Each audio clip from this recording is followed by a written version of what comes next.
Alright, apparently Elon Musk got caught faking his way to the top of the Path of Exile 2 leaderboards. And the best thing is that he basically self-reported. Previously, the world's richest man, who owns and operates 6 different companies, already played Diablo 4, where he garnered some attention once he started posting some screenshots of him clearing some of the game's hardest content. And at that time, people were already asking questions how he was managing to do this without forsaking any of his other daily duties. This time, however, he might have overstepped. Now, just to establish just how insane of a position he held on the leaderboard, you have to know that he was playing hardcore, meaning that if he would die, he would lose his character. This can be particularly brutal in the endgame, where messing up on bosses is maybe not that likely, but a random rare mob with the wrong affixes can mean you get one shot by standing in the wrong spot. Keeping this in mind, Elon initially held the number 59 spots on the leaderboards before he lost his first character. And he got his second character to the number 8 spot before dying again. Now, to get this high on the board, you would need to grind the game non-stop. And to break into the top 10, I would even argue you would need to do it rather efficiently.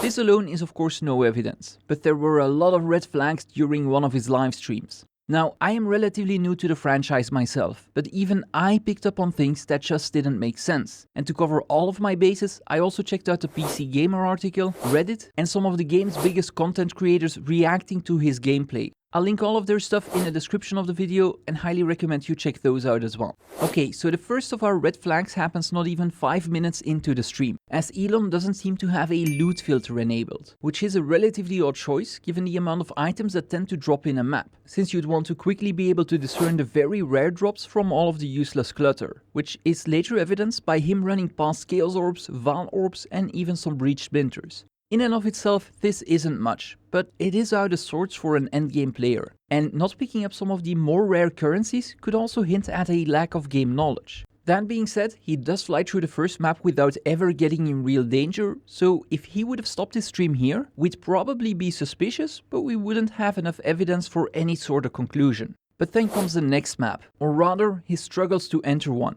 See, he opens the atlas looking for a new node to clear, and when he does finally find one, he realizes he doesn't have any maps in his inventory he wants to run. He does have some in there though, but he chooses to run to his stash instead, which actually brings me to his inventory. He didn't pick up any notable loot in his first map, and has a pretty well organized inventory, which is kinda weird. In any normal run, you would sort through the items you want to keep and you would put those in your stash and you'd probably dispose of the rest. He doesn't do any of that. Instead, he opens his stash where we get introduced to a tab called Elon's Maps, which sits next to 2 other tabs that are simply called Maps. One could argue he'd like to refer to himself in the third person, but then why only do it for one tab? A far more plausible explanation would be that someone's been playing his account for him and has created a tab with maps he can safely run without ever putting his character at risk. And this theory gets reinforced by some sleuthing the good people over on Reddit did, because one of them decided to send him a trade request, which, if you don't know, is a simple message you can send through the game's trade website for any item you might have publicly listed. This message always defaults to the language of the recipient's client. So if I were to message a French player, the message would be in French despite my own client being in English. And if a player sends me a message to buy something from me, that message will always be in English despite whatever language their client would be in. Well, the player who sent a request to Elon saw his message in Chinese, and it doesn't stop there, because they actually got invited to do the trade. So they went to his hideout, which was connected to the Hong Kong server, despite him being in Florida at that time. So things are starting to point towards someone playing his account for him from the Hong Kong region and basically doing all of the hard work. Which is against almost any game's terms of service, by the way. But then we get to the point where he has to start a new map, which any player will understand how to do as soon as they've ran a couple. And that's me being very generous. Because one good look at the atlas and you'll probably figure out that the green nodes are the ones you've already cleared, the highlighted blue ones are the ones that are available, and the dim yellow ones are out of reach as they're not connected to any single one you've cleared already. In the footage, however, we hear Elon repeatedly clicking on an inaccessible node, which is mind-boggling if you consider that to get to the level he's gotten to, he would have had to have run hundreds, if not thousands of maps already. And after you put in a map, the atlas will automatically close and spawn 6 portals for you to take. And here again we see Elon struggle. Instead of taking one of the portals, he reopens the atlas, and again he tries clicking on a node to enter the map. And again, it's a dim yellow one. So now we have him struggling to enter a map, not picking up any loot and entering with a nearly full inventory, which kinda defeats the purpose of running maps, as well as an inexplicable amount of playtime on an account that is set to Chinese and that is being played from the Hong Kong server. But it still doesn't end here, because once he manages to get into the second map, you can see him clearing packs of monsters incredibly efficiently again, which would only reinforce that he's got a good build and some really solid gear, which I'm gonna get to in a bit. First, we need to discuss the boss he encounters, which he bursts down to about 30% HP, after which his DPS goes downhill. And that's because he ran out of mana despite still having a full flask. I usually like taking the opposite side of an argument before I come to a conclusion, but I think it's fair to say that any player who has put in enough time knows to use their mana flask whenever they're about to run out. I also think it's very fair to say that a player with the presumed experience level of being able to land a top 10 spot on the Hardcore Leaderboards would be incredibly adept at using their flasks and use them way before they would hit 0 mana. Despite this, he still manages to kill the boss and actually uses a flask charge about half a second before the boss dies. Over the course of the livestream, he would clear a couple more maps, but it's when not clearing any maps that we get the biggest red flags, and that's his apparent lack of basic knowledge. Again, a lot of things we already discussed are basic knowledge to anyone who's gotten to the endgame, but Elon has a top 10 spot. His knowledge should be next to none. And the first time we see this lack of knowledge is when he talks about one of the maps he's about to run. Instead of talking about the mechanics, he simply says, "Okay, this is pretty much as hard as it gets."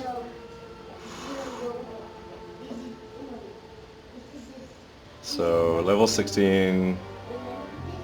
Waystone. There are 4 things there.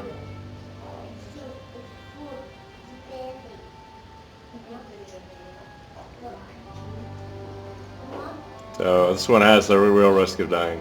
And if it were only for this, I would have shrugged it off. And I would have done the same when he briefly glosses over his skill gems and exclaims that he hasn't been using Blink and Meditate properly, instead of explaining how his build actually works.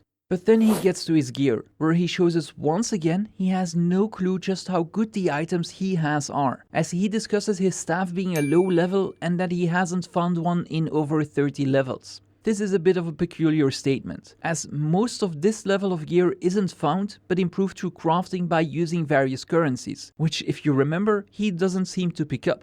I've already seen his stuff being referred to as mirror-worthy. In non-gamer terms, that means it's so good anyone would want it, but instead, the only thing he focuses on is the requirement level. He doesn't even seem to be aware that there's an item level as well, which you can check by holding Alt, and the fact that the modifiers are the ones that make or break an item. I mean, you could have a level 20 item with such good modifiers that you would still want to use it at level 60, 80 or beyond. It really depends on what the modifiers are. The level is secondary. And this only gets emphasized further when he says that his jacket is at least level 75 without realizing just how good it is. Which can be witnessed by Quinn's funny reaction, by the way. Oh wait! His one's hybrid! With ES! Are you kidding me, bro?